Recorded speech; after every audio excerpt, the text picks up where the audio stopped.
Alright, so it's been a while since I did the last video on this. I know it seems like I've been lazy, but we've actually been doing a lot of research in the background, and I didn't want to start on the top end until we got things figured out.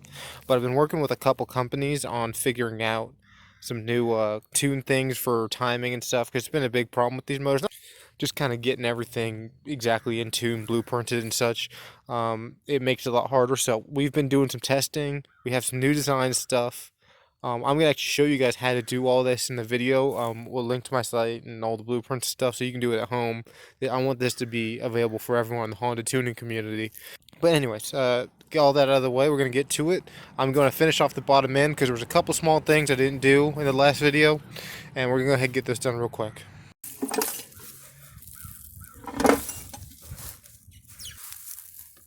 Alright, well, looks pretty decent down here. I was thinking I'd have to do a little bit of cleaning up, but honestly, it looks really nice. So I'm just going to hit this really briefly, and we're going to go on to the top end.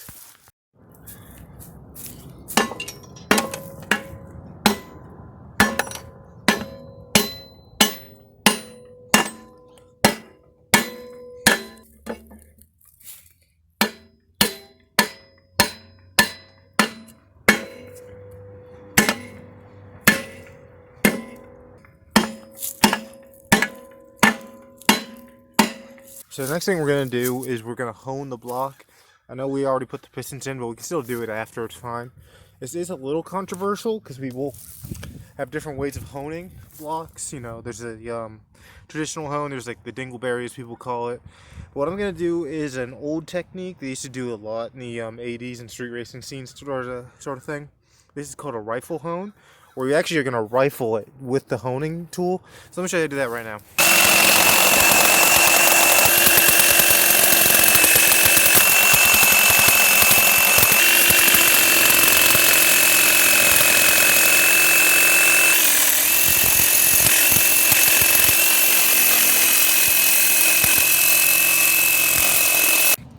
So as you can see, I got a good rifle hone on all of these cylinders here. I did a double hone on this one and 3 on these ones. I'll explain the reason for that later when we start going into the head and tuning stuff. But for now, this bottom end's good to go. I'm going to go ahead and start assembling the top end. So the more you get into engine stuff, the more you realize how much, dissenting opinion there is. People have a lot of opinions one way or another. And I'm going to be doing something that has another one of those opinions.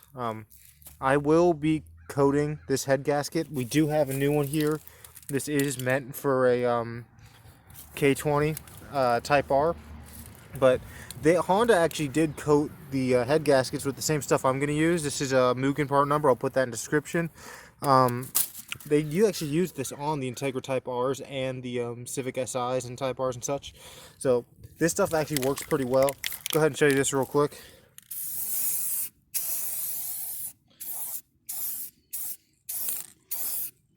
And you want to get a little bit into each cylinder for the first start.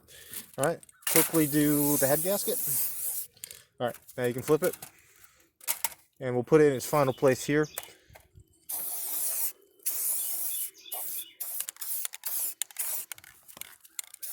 Make sure you get a good edge on everything so it all seals up well. And you just give that a couple minutes to set. It's Japanese made stuff. It's really good, so it'll set in honestly not that much time. So, all right, we can go ahead and get to the head now. Installing the head, you do have to be precise with it, but it's not that hard. There's a couple tricks in it, a couple tips, but it's really just mostly common sense stuff. We have the new head here. This one's pretty good. I just had this. Had this looked over by the shop. There's a good Japanese shop around me that know a lot about JDM cars. I just had it looked over. I'll show you this in a minute. So let me go ahead and get the engine stand in position. Alright, looks pretty good.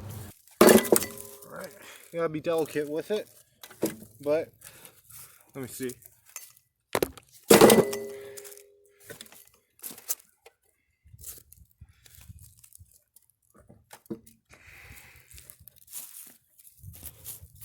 All right, now we got it on. Looks really good. I'm so happy with how this came out. This is a stock head. You believe that? We're gonna go ahead and install the head studs. I got those from ARP. We'll go ahead and get those real quick, and we'll go ahead and get this all together.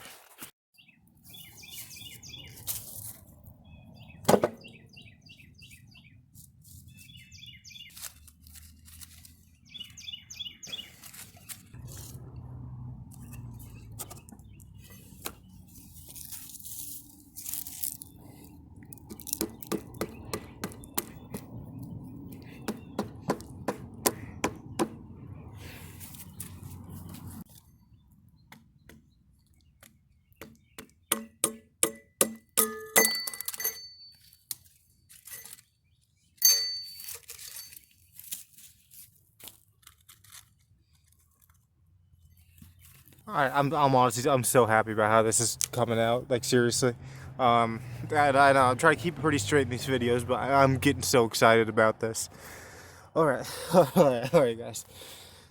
On to the next thing. I'm gonna show you how to put in these cams. They're actually really easy to do. I know it looks really complicated on the D build, but putting them to get back together, it's actually really easy. So I've been letting these cams soak and get nice and clean with an ultrasonic cleaner over the winter. So these cams, honestly, I would not feel bad about just putting them in as they are now. So that's what I'm gonna do. I'm gonna go ahead and throw these through. Really careful with these. Oh, got them the wrong way around, sorry. Alright, just like an old Honda motor, we're gonna have this hanging off the edge. It's gonna be pretty cool. Alright, the cams are now in place.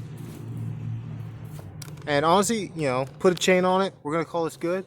But here's what I've been working on with a lot of the guys. We have HKS, Mugen, Spoon, a lot of prominent names. We have been working on this, and they wanted me to test it on this engine. So we're gonna go ahead and put this together right now.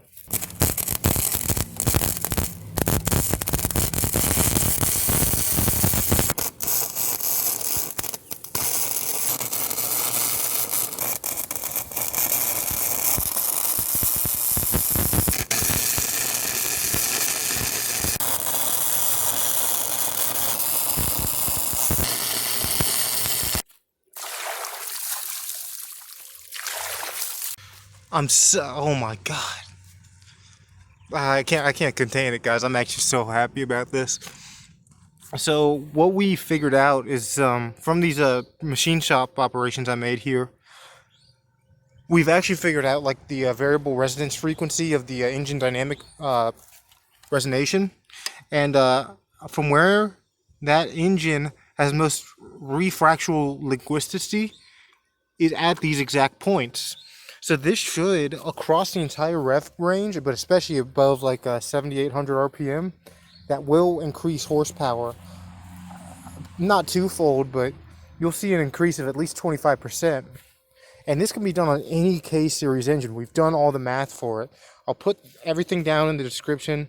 Make sure to follow me on Instagram, guys, so I will post any updates there. But as for now, I'm so excited as to where this is going to go. But it's getting a little bit late in the day, so I think that's going to be it for this video. In the next video, we will be finally finishing off everything, you know, putting on the valve cover, water pump, you know, all the boring stuff. But it's stuff that you guys do need to know, and you should watch the next video before you build your K-Series, or really any Honda engine. But hopefully you've gotten some good information out of this. We'll get to the next part, hopefully in the next few weeks, and I'll see you guys next time. Peace.